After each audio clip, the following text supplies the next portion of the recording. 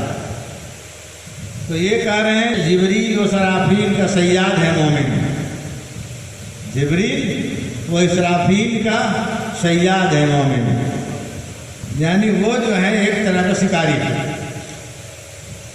صیاد ان کو نہیں رچتا ہے، ان کو اتنے بڑے جو جبریل علیہ السلام ہیں اور اسرافیل علیہ السلام ہیں۔ یہ ہو گیا دنیا میں۔ اب آئیے جنت میں کیا کہتے ہیں مومن کو؟ کہتے ہیں فرشتے کے دل آویز ہے مومن۔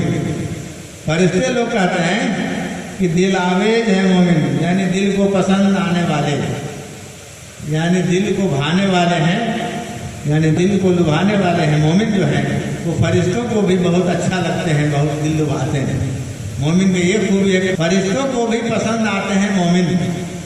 اور اس کے بعد کہتے ہیں کہ حوروں کو شکایت ہے کہ کم آویز ہے مومن، یعنی جو وہاں کی حوریں ہیں ان کا کہنا ہے کہ یہ لوگ کم اٹھنے بیٹھنے والے ہیں لوگوں میں، یعنی حوروں کی شکایت ہے کہ یہ آدمی سب جگہ بیٹھنے والا نہیں ہے۔